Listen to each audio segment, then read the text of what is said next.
Ooh, and we're live. Hello, everyone. Welcome to Legal Lunch and Learn, a weekly live show where we ask an expert your questions on a legal topic. My name is Cindy. I am a staff attorney here at Maryland Legal Aid. My co-host today is a paralegal in our community lawyering initiative. Her name is Eleanor Moschino.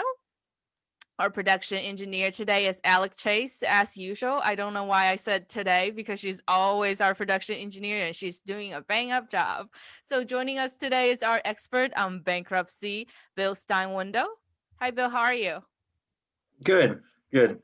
And of course, our topic today is bankruptcy. So if you do have questions about bankruptcy, please put them in the comment section down below. Or if you want to remain anonymous, you can also private or direct message us. And as usual, if you do have an immediate legal issue or you want to talk to an attorney one-on-one, make sure you're contacting us. Our email here is at lawyer@mdlab.org. That's LAWYER at mdlab.org. Our phone number here is 443-451-2805. For those who do need captions, this video will be uploaded to YouTube, so you can watch our videos with the automatic generated captions there. And as per usual, our one big disclaimer, just because you watch our show religiously and you take some legal advice from our show, it does not establish an attorney-client relationship between you, any of the attorneys that you see here today, or with Maryland Legal Aid. So if you do want to talk to an attorney one-on-one, make sure you're emailing us or calling us. So with that out of the way, let's circle back to Bill, who has been here before. Hi, Bill. Hello. Thank How's it? you.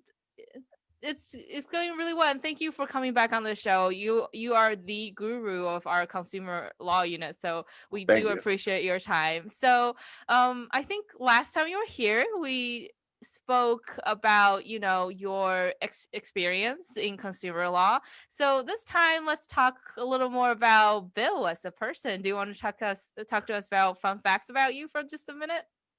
Uh, yes.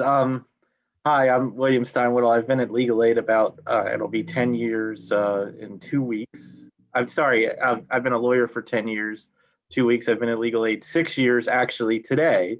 6 years. Oh, I congrats. I graduated from the Washington College in Chestertown, Maryland, and I went to Georgetown University School of Law. I also studied in the summer of 2006 at the London School of Economics, and I also interned in Parliament for Adrian Bailey, MP. Go West Bromwich Albion, which is the district that I lived in, and I also I'm a huge fan of the Washington football team uh, and the Washington Capitals and the Baltimore Orioles, which is pretty much what I do in my spare time. Oh my gosh, there are many facts in there that I did not know about. I knew about the Washington football team, but everything else I did not know. So we will have more conversations after the show about your experience. That is very interesting.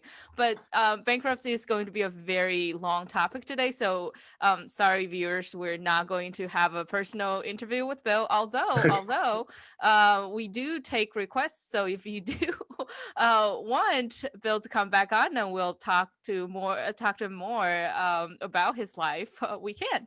All right. With all jokes aside, let's talk about bankruptcy, and it's a hard topic, and I think as we go into the holiday season, everyone's buying things, and sometimes you get caught unawares with your bills and your obligations. So let's start at the very top. So what exactly is bankruptcy?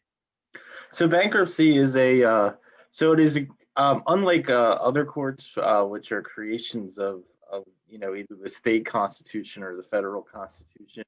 The bankruptcy courts were actually a creation of statute. After World War II, there became a need to do reorganization in an organized manner as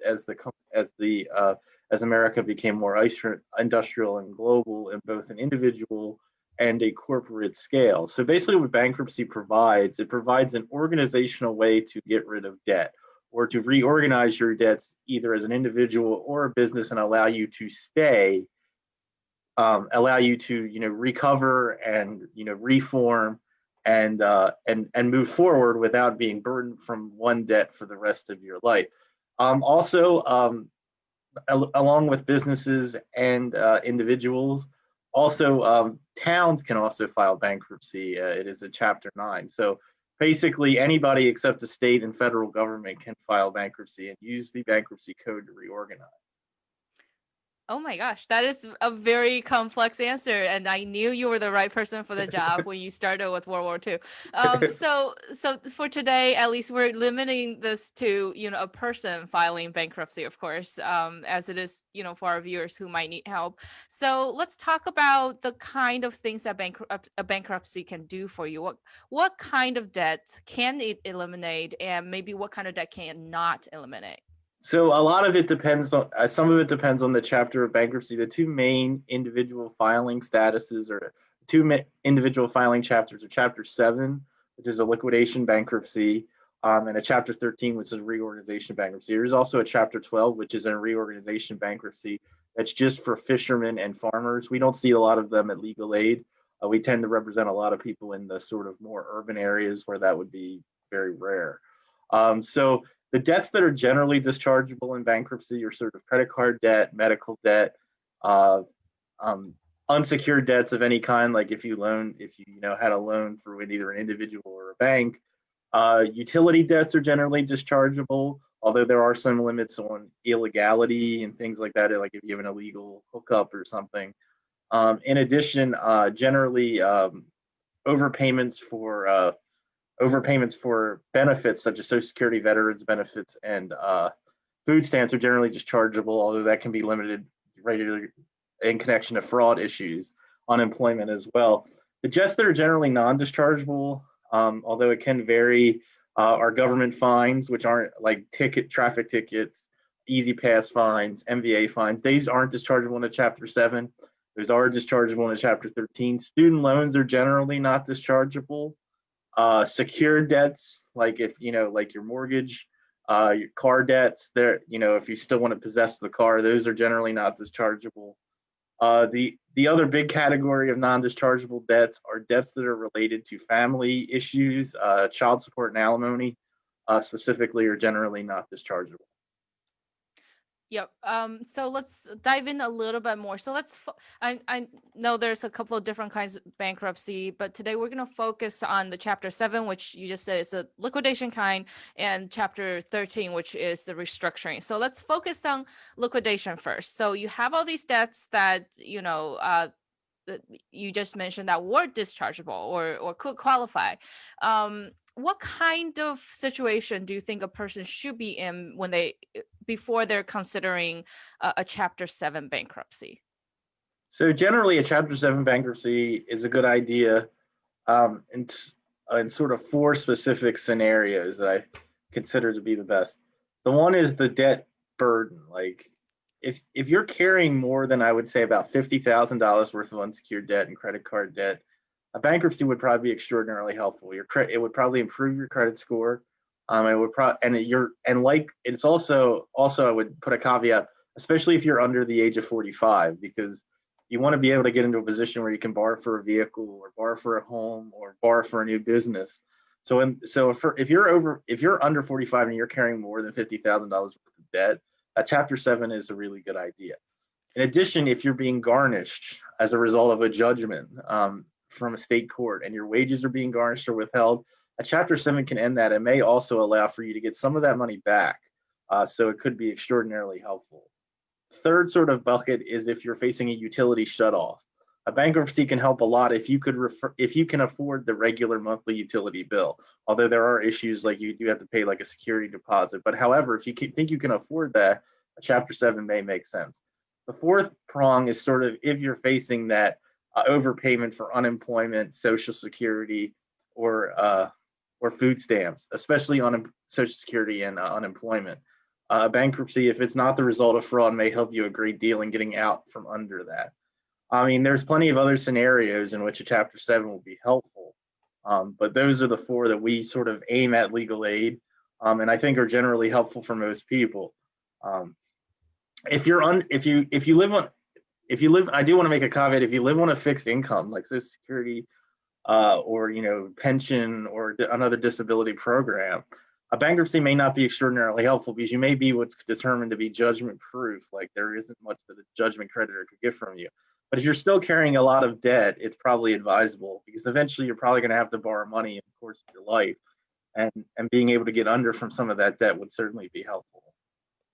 Now, let's talk about some of the other benefits of having a debt discharge. I think, in terms of the day-to-day benefits, I think something that I hear from clients a lot is that they're being chased after by debt collectors. So, if you do file Chapter 7 bankruptcy, would that help? Yes, once you file a Chapter 7 bankruptcy, a collector is not allowed to contact you directly anymore. Basically, it puts there's two benefits you get from a bankruptcy. One's called the discharge, which is the forgiveness. The other benefit is something called the stay, which basically means once you file bankruptcy, all collection action against you has to stop until that bankruptcy is adjudicated, or a plan is, or until that bankruptcy is adjudicated, either a discharge or a plan is approved. So basically, all those calls have to stop. If they don't, that's a violation of the stay, and that can result in penalties to the creditor. So it can be extraordinarily helpful in that regard.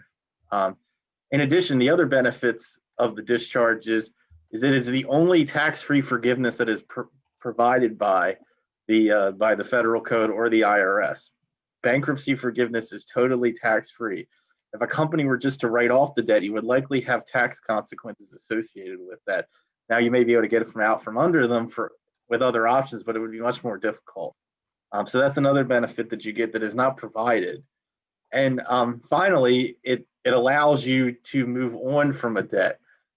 Debts, while most states have statute of limitations, in Maryland it's about 3 years for a collection action, the debt will always stay with you. It doesn't go away just because they can no longer collect it through a court process. While bankruptcy, it is gone. It does not exist anymore. It is gone. Now that may be true, not true if it's a lien or other reasons, but still, it's one of the few avenues within the law in which a debt can actually completely disappear legally. Now, so we are a nonprofit law firm here when we do take bankruptcy cases. So I actually don't know the answer to this, but do we help people evaluate if they are the correct candidate for a bankruptcy? So if the person isn't sure if bankruptcy is right for them. Yes. So once our intake does an intake and finds that the person is seeking bankruptcy assistance, it will be provided to one of the representatives who handle consumer law in either one of our regional offices or in the Baltimore City office. And also they will reach out to other people that do bankruptcy to see if this person's a good candidate. So that's the first question. Is once the bankruptcy is filed, especially if it's Chapter 7, it's generally a bell that cannot be unrung. Once it's done, it's very hard to dismiss voluntarily at that stage because of the way the law is written. So it's something very important. A lot of the legal work in a bankruptcy is actually done before the actual bankruptcy is filed to analyze if this is the correct decision for the debtor. Yep. So for our viewers out there, contact us before you try to file this on your own. But of course, then we do try to help people who may not actually qualify for our service. So we are going to now go into maybe the procedures of a Chapter 7 bankruptcy. So let's say this person has, or let's say me, I'm trying to file for bankruptcy. What are the things that might make me not eligible for filing? The first thing is that you need to look at your state. So basically, Chapter 7 is a liquidation bankruptcy, which means that they liquidate all of your assets for the benefit of creditors. However, every state provides certain assets that can be exempted. So the first thing you want to look at is what your state allows to be exempted. In Maryland, you can only exempt about $31,000 worth of home equity. So if you own your house free and clear with no mortgage, and it's worth more than that, which most homes are, then a bankruptcy may not be for you. However, if you were in the state of Texas and you owned a $5 million mansion, you could still exempt that entirely under Texas law. So a bankruptcy may make sense in that state, while it would not make sense in our state, in Maryland. So you have to look at the state exemptions to determine if you have any property that you would lose in the bankruptcy before making that decision. Also, you have to look at if you filed you can only file a Chapter 7 once, and you can only receive a Chapter 7 discharge once every 8 years. So if you have received a Chapter 7 discharge within the last 8 years, you may not be eligible to receive another one until that 8-year time period passes. Also, in bankruptcy court, there's, after the 2005 BAP-CIPA reform of the law, there is now something called the means test, which basically means if you make over a certain amount of income, and again, this is done state by state based on the cost of living in that state. If you make over a certain income, you're not permitted to file a Chapter 7 under the statute. You must only file a Chapter 13 only. And while you may think, well, that couldn't possibly be me. When I was in private practice in Maryland, there was at least 30% of the clients, especially in suburban Washington, given how much people get paid in that general area, that would not have qualified for a bankruptcy, a Chapter 7 bankruptcy. So it is important to look at those tests and that means test qualification. Yep. Talk to an attorney if you can. Yes. So there are certain things you have to look at beforehand before determining if a person is eligible for a Chapter 7. Yep. So I'm going to circle back to the property that's allowed or assets that's allowed to be exempt. Can you, as a person who's filing it, can you pick and choose what those property are? No, all of your assets and all of your liabilities must become part of the bankruptcy. You do not have a choice not to list certain assets or certain debts. All debts, all income, all assets, all liabilities, all income has to be part of a bankruptcy. So let's say if this person qualifies, or if I qualify to file a Chapter 7, where do I even go to get that started? So there are, so basically you would have to, so if you, I would generally advise that you file with an attorney, which would require that you go to an attorney that practices bankruptcy law. Most legal aids in most states do at least do Chapter 7s. Now, we at Maryland Legal Aid, we do also do Chapter 13s, but a lot of legal aids do not do Chapter 13. So you need, especially ones that only receive LSC funding. So you need to look at if they do Chapter 13s or not before you even go any further than that, if that's where if the ultimate goal is. There are plenty of people that practice bankruptcy. Some are better than others, of course. So you need to be careful and you need to be good at searching for that. I urge you to go to the local bankruptcy bar and see who's heavily active. That's usually a good clue of who's, a reputable practitioner in your area. Also, most of the bankruptcy courts, if you call them, they will probably have a list of people that will do it at a fee that's reasonable if you are low income. Now, if you're higher income, you just have to do the best you can to search for the best attorney available. But filing without attorney is generally not advisable. You may be able to get away with it in Chapter 7, but the reason why I emphasize that is once you're in a Chapter 7, it is extraordinarily hard to get out, which means that you need to really talk to an attorney. There are a lot of people that go by the term bankruptcy preparers out there.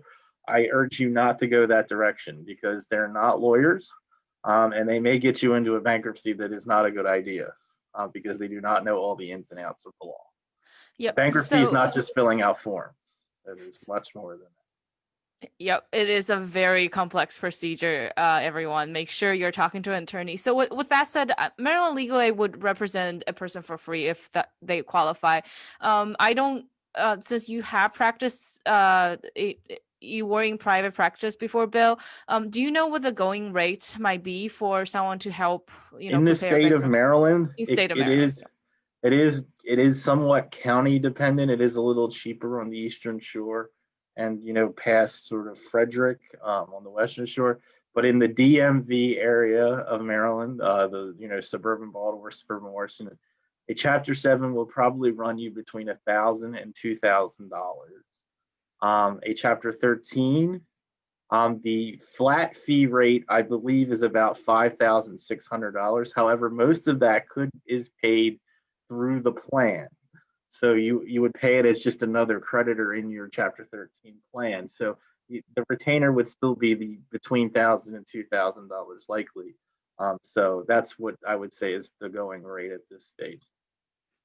Okay, that's good information for, those who we might not be able to help. So now that, you have an attorney, it's filed, how long does it take from filing to discharge, if it gets So in a discharged? Chapter 7 is approximately 120 days, assuming there is no sellable assets and assuming there is no adversary proceeding of any kind filed.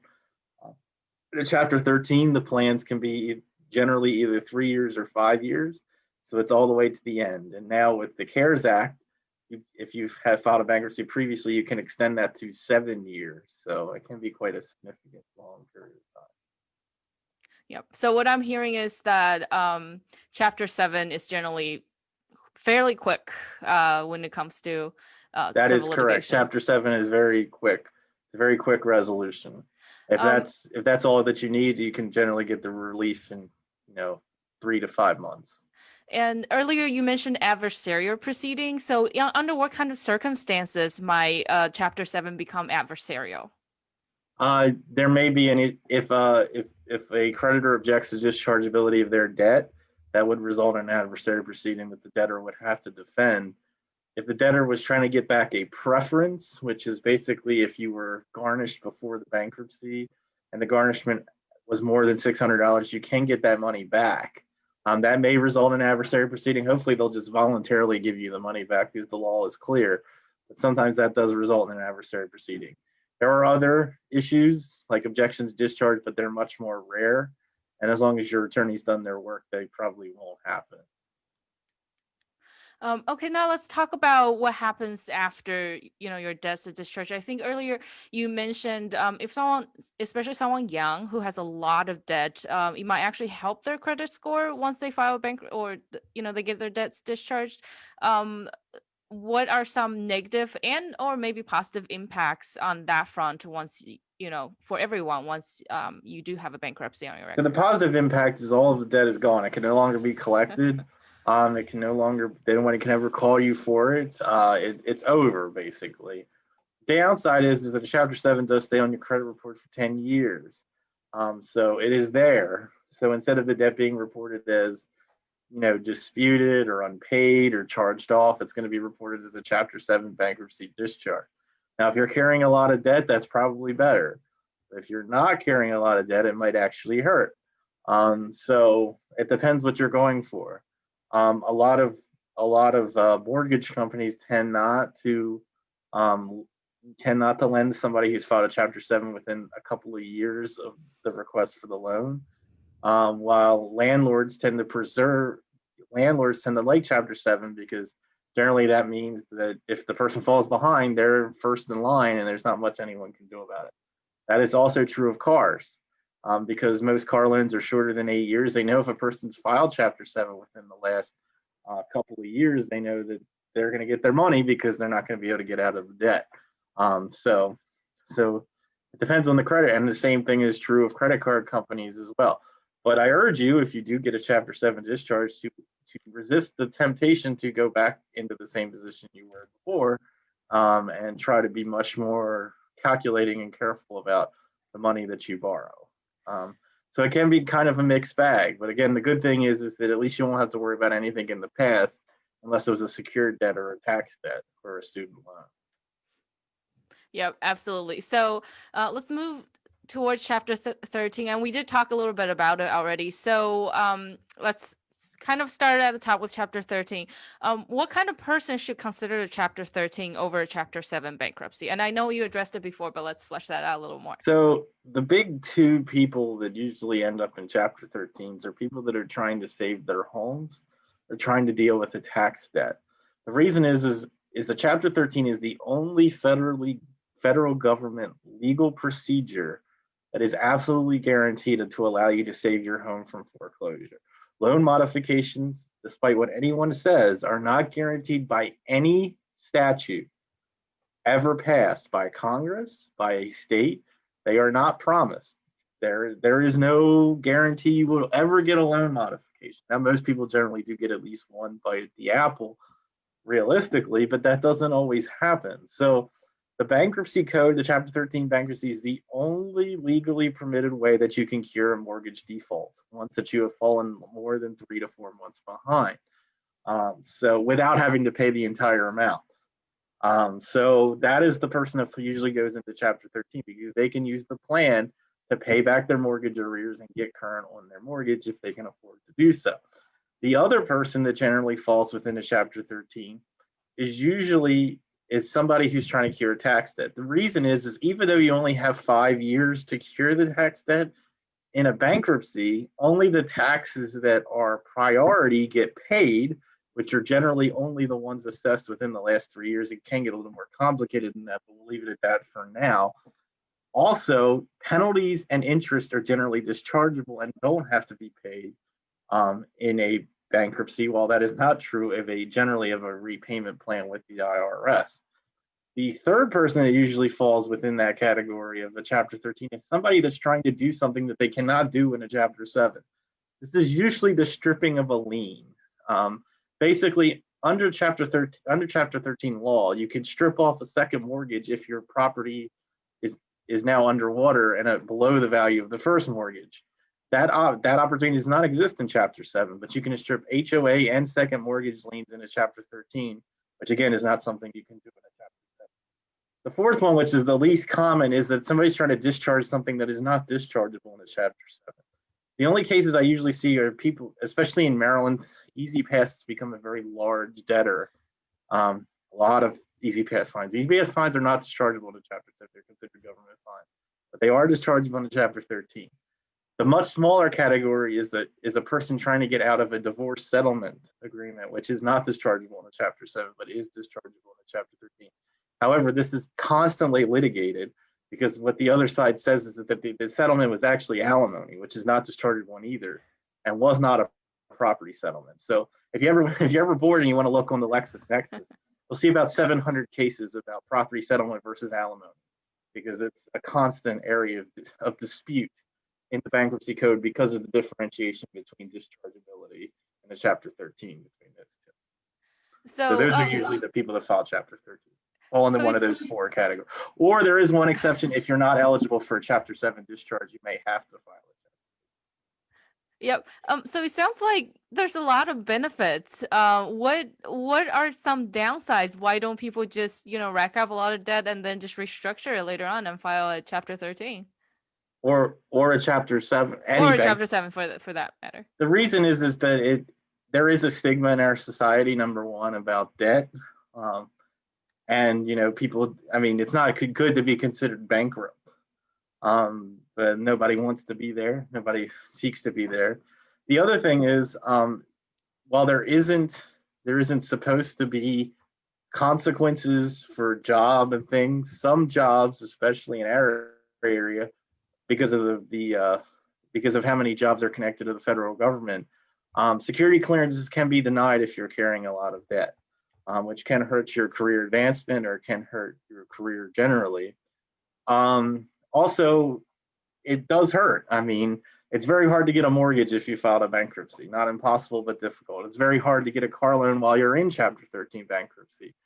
It does hurt your ability to move forward, especially if your goal is to buy a home ultimately or something of that nature. It can hurt a great deal. Also, it's just another reason for a landlord to deny you if you filed a Chapter 7 or a Chapter 13. They won't say that's the reason, but maybe it probably will be. So there's a lot of reasons not to do it.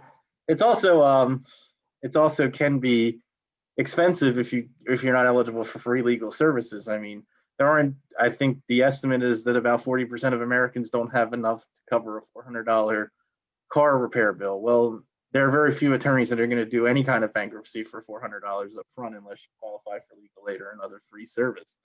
So it's not a cheap thing to do either. So there's plenty of reasons not to file bankruptcy. It's not a good place to be. It'd be much better if you were able to not be there, but it's there in case you need it, just like anything else. Yep, absolutely. So let's turn back to chapter 13, bankruptcy. So unlike the chapter 7, do you get to keep all of your properties and assets in a chapter 13?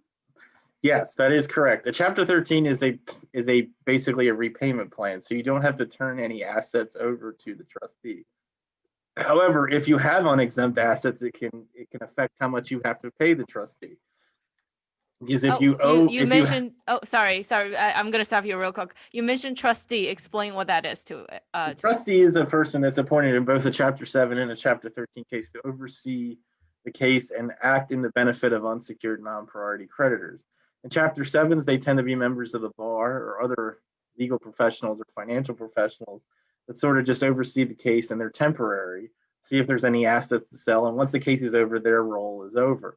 Chapter 13s, they're what are called permanent trustees. This is the only thing that they do. They are paid by the federal government to oversee Chapter 13 cases. And they basically are where you send your plan payments to. You don't send them to the creditors directly. You send them to the trustee, and they disperse them to the creditors that have filed claims in your case. They receive a percentage of each payment in response to that. By the way, there are only 3 government agencies that are entirely self-funded: the Internalization and Naturalization Service, Federal Reserve, and the Chapter 13 Trustees Office. They're the only 3. So you're not paying any of their salaries. They are paid out of what they receive in the bankruptcy. Good tidbit of information there. So what happens if you're in the middle of a chapter 13, because it could last, many years, and you lose your job, or for example, COVID hits and you're unable to continue your payment? Is there any recourse in that? Yes, you can modify your plan. You file a motion, and it goes through the same process you went through before your plan was confirmed.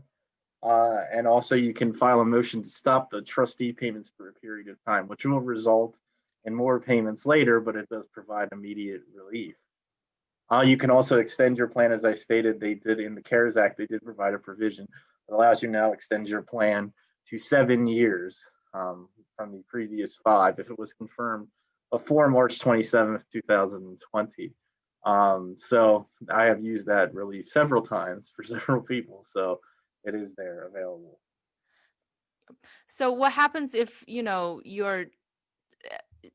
got your restructuring your debt, you file your motion and you got to extend it, but you just can't get a job and really don't have any income anymore? What can you do? Well, then you can, if you haven't received a previous Chapter 7 discharge within the allotted time, you can convert your case to Chapter 7, and there's no other reason that you wouldn't be able to file a Chapter 7. You can convert your case to Chapter 7 and get a Chapter 7 discharge. However, if the goal was to save the home, a Chapter 7 will not save your home. So you would have to come up with an alternative way, either a loan modification, selling the home, some other resolution that would allow you to stay in the home if that was the ultimate goal. Yep. I'm sorry. That was my last question. I'm sorry that's a downer. So I'm now going to turn this over to Nelly, who will hopefully ask you more questions that's more positive. Hi.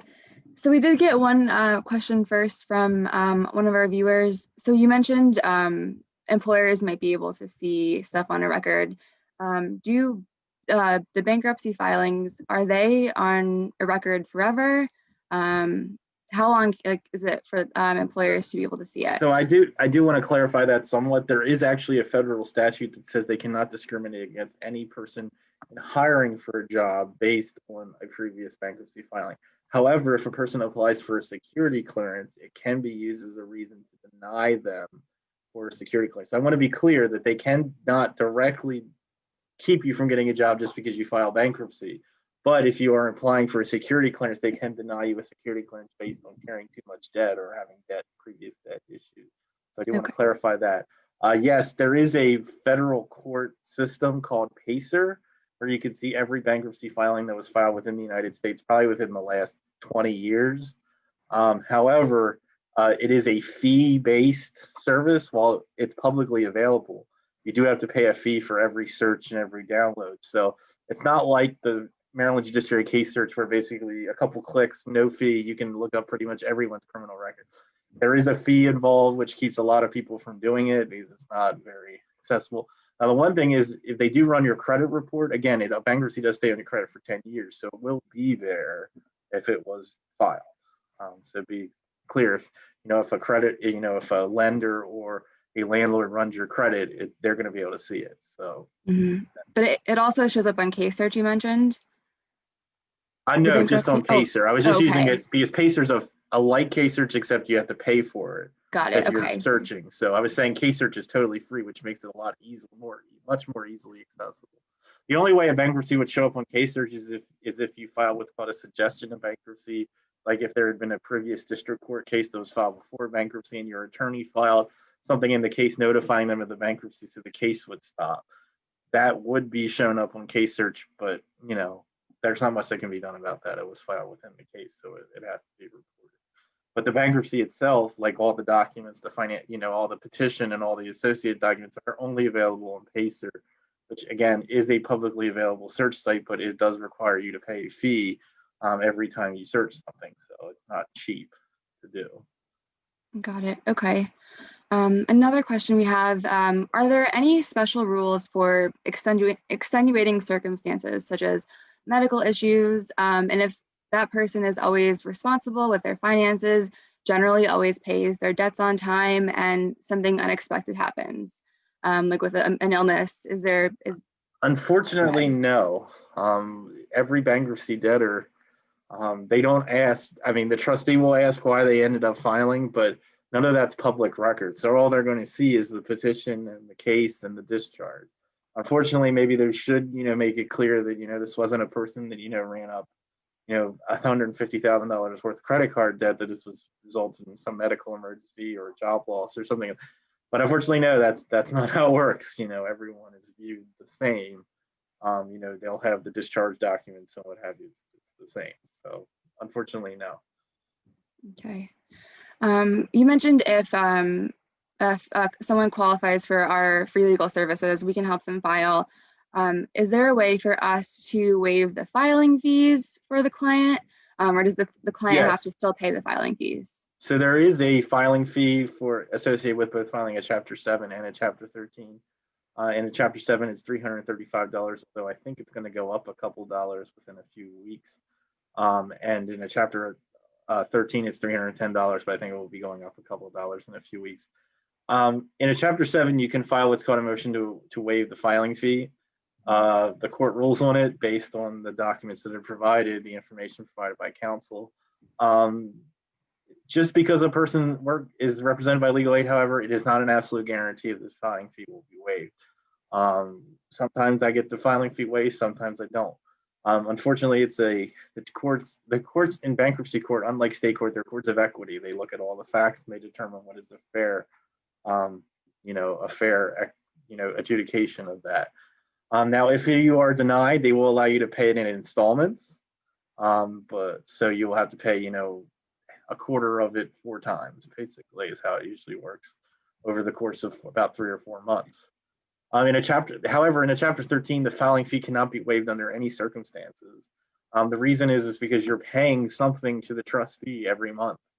And the court says, well, how come all your creditors get something, but we don't get anything? We're providing you the relief that allows you to catch up.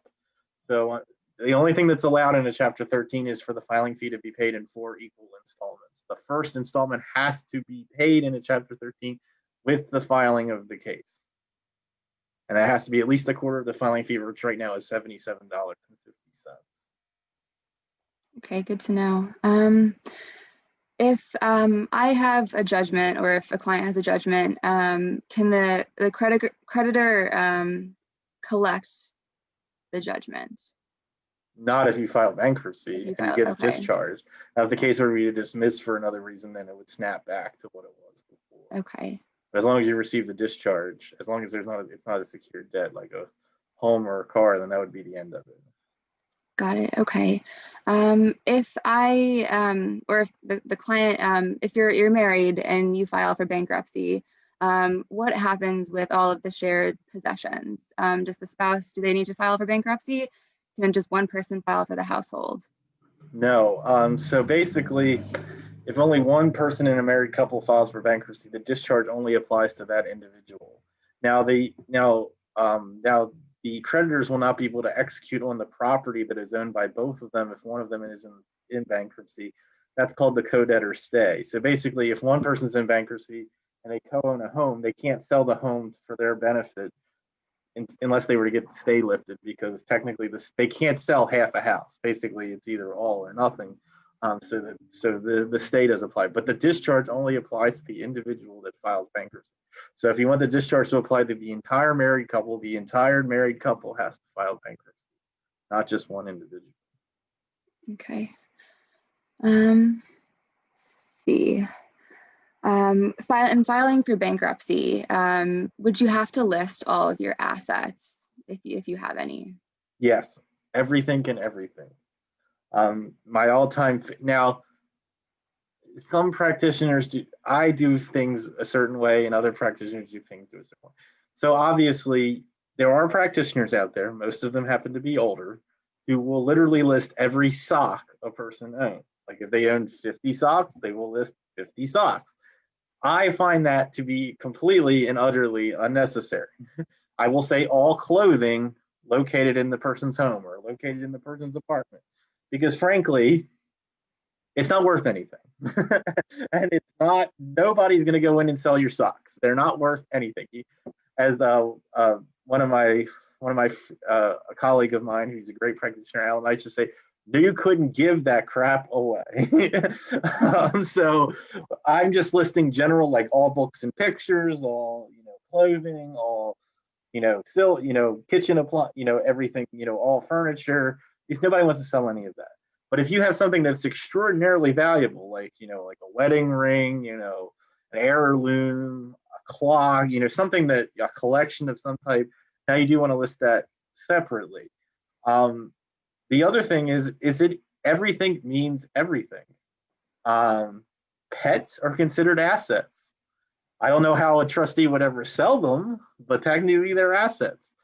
As I said, I've had people that had cars that didn't run, that were sitting in a garage. They're assets. I've had, I had one guy who literally only had one piece of furniture. It was a broken chair. So he literally listed one broken chair. Like, I mean, technically it's an asset. Now, is anyone going to sell any of these things? Again, no. What a trustee is looking for is cash assets, stocks, bonds, transfers. I don't want to get into that, but you can't transfer your assets away to family members and things like that. Really expensive personal items like cars and boats, and they're not looking at your clothes, they're not looking at your pictures, they're not looking at your watch. That stuff is not worth their time. And you have exemptions, and that mostly protects, but you do have to list it, because it's just like anything else. Just like any corruption scandal, it's always the cover-up that's way worse than the crime. You cannot not disclose something, because if a trustee smells it, then they're going to think there's $1 million sitting right behind you. And even if there's only $1,000, you're going to be spending the next 6 months, trying to convince them that there's only $1,000 and it's not worth their time. So if you disclose it, that pretty much eliminates any interest that they have. Not disclosing it is much, much, much worse. If you don't disclose something properly, can you go to jail? Can you get into trouble? Yes, you can go to jail. Bankruptcy, the U.S. trustee, which is sort of the cop of the bankruptcy court. They investigate crimes and fraud and lying amongst debtors and creditors. They can bring they can refer the action to the Department of Justice, and they can bring criminal action. Now, this is not meant to scare people. It's extraordinarily rare. Believe me, it's the people that are trying to hide, $60 million, 30, massive assets. But you still could get yourself into hot water, which is not something you really want to do, especially if it's not something that's, as I said, if the goal of filing bankruptcy is to get yourself in a better position, not a worse one. So that would not be putting yourself in a better position, not being honest to the bankruptcy court. Okay. If for some reason the bankruptcy case gets dismissed, and you'll still be responsible for all those debts, and if you can't pay them, can you? What would happen if your bankruptcy case gets dismissed and you can't pay your debts? Can you go to jail? Is there any other option for you? Debtors Prison has not existed in this country since the 19th century. Hasn't existed in most of the world since the storming of the Bastille, which, by the way, was a debtor's prison in the French Revolution. So it does not exist. Now, there are things called oral exams that I want to get into that could result in a body attachment. But basically, if you don't pay your debts, the law provides for relief. First, the person has to get a judgment in a court. They only have 3 years to do that. If they don't do it fast enough, then a statute of limitations defense exists. If they do get a judgment, basically the two biggest ways a person can collect is something called a bank garnishment or a wage garnishment. A bank garnishment is basically that they attach your bank account and freeze it until you pay the debt. However, you do have a $6,000 exemption under Maryland law on any bank account, which can prohibit that garnishment from going forward. You do have to file the paperwork. This isn't a state court collections training, but there is paperwork that you would have to file to claim that exemption. A wage garnishment, there isn't much you can do about. They can garnish, I think it's 200% above poverty level, 25% of all income, 200% above poverty level, I believe is the current standard. There isn't much you can do about it outside of file bankruptcy. That's just the way it is. Unfortunately, and one of the things that I have issues with privacy concerns is a lot of the collectors have ways of finding if somebody works for a big company. They have these national databases. I think that's a violation of privacy, but I don't work at the ACLU. I don't know how they get away with it. But so it's hard to avoid a wage garnishment, especially if you work at a big employer and they get wind that you work there. But it's all they can do. They can take 25% of your wages above $200% of poverty level, which can be very annoying if you're living on a shoestring budget, which most people are. So that's why the bankruptcy exists. But again, remember, you can only do it once every 8 years. So make sure after you do it that you're making sure that doesn't happen again. All right. And then one more question. If you file for bankruptcy, can you still keep your credit cards? No. All credit cards all accounts must be closed, and that has to be under that credit card. Believe me, there will be a million people that want to give you credit cards afterwards, because they'll know that debt is not dischargeable. You're going to be on the hook for it for a very long time. So there's no need to keep your credit. You do not want to do it. The goal here is a fresh start. The goal is not to keep some credit cards. I understand that there's certain things like hotel rooms, and whenever people start traveling again, and rental cars where a credit card may be a requirement. Believe me, there'll be plenty of opportunities after you get out of the bankruptcy for those things. But you cannot keep a credit card if you're in a credit card account. You cannot keep anything that's dischargeable afterwards. Okay. All right. So I think that is all the questions we have. I'll turn it back to Cindy. Thank you, Nellie. So yeah, I know it's a long one, everyone. Stick with me here. So Bill, we're now towards the end of the show, and for our fellow Marylanders out there who are considering bankruptcy, what do you think is the most important, or a couple of most important things that you would like them to know? The first thing is that I think you have to decide in a bankruptcy. I always think the most important thing to decide, especially if you're deciding to go into a Chapter 13, is over the long term, do you think that this house is salvageable? A lot of the times in a case for a client, I'm the person that's trying to do the long-term planning. All a person sees is the next 6 months. I have to see the next 6 years as best as I can. A lot of people are like, I just don't want to be on the street. Yeah, that is true. But maybe this house isn't affordable over the long term. Do you really want to keep it? Do you really think you can over the long? You have to think. Because remember, because the way a Chapter 13 works is you pay your mortgage and you pay the trustee. The mortgage company's never going to ever give that money back. So, in Maryland, it's not uncommon to have $1,500 mortgages. So within a year, you have paid them $18,000. Believe me, there is an apartment that you could have rented somewhere for $18,000. I am absolutely certain of that. So you have to make clear that this house is really going to be a long-term investment. If it is, then it's a good idea. But if it's not, then this is the time to walk away with minimum damage. When it comes to a Chapter 7, I think people have to realize that this is an opportunity to change the way you've been thinking about your budget and your income, not a way for you to start getting into the same bad habits. You have to rethink your budget. You have to rethink, why am I using credit cards? There's usually a reason, like, why am I doing these things? You have to think, if you have to fix what the problem is, because there probably is a problem. Now, if it's a temporary thing like a job loss or a health issue, then usually that's okay. But then usually that person doesn't need that kind of advice. But, if it's another thing, you have to think about if, what was causing you to borrow all this money and take out all these credit cards. Yep. So I want to also emphasize, this is also another reason you really want to talk to an attorney, because it's really another person looking at the decisions you're making. And if you get someone wonderful like Bill, who will also look at the long-term solutions for you. So if you are in trouble and you do qualify for our service, and you can find out by giving us a call, please talk to us. We're here to help. So thank you, Bill, so much for all your answers and your patience. We did have 2 questions in the chat. Oh, do we have 2 more questions in the chat? Yeah. Okay. Let's address them. Do you want to read them and then answer them? Yes. So one of them was, is a secured credit card the same as a secured debt? It depends on the situation. Sometimes they label them as secured, and they're not really secured. They're just sort of like a line of credit that's given sort of a better position.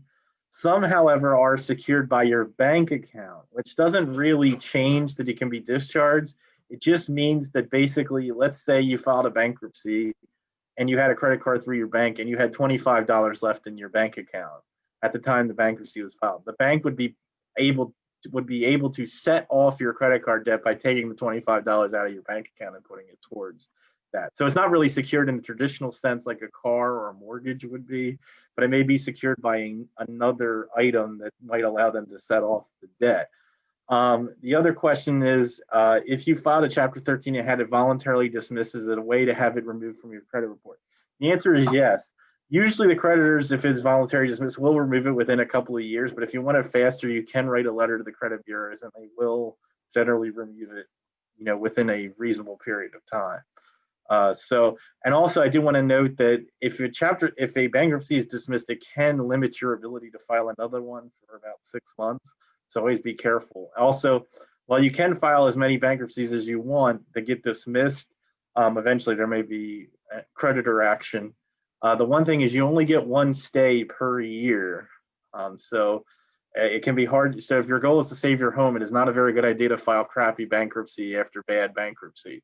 It's good because you may be limiting your ability to stop future foreclosure action. So that was all the questions. Very thorough answers. Thank you. So we're now at the end of the show, and I don't know if you know this, Bill, but this is actually the last episode we'll have for the year. So thank you for being with us on this journey.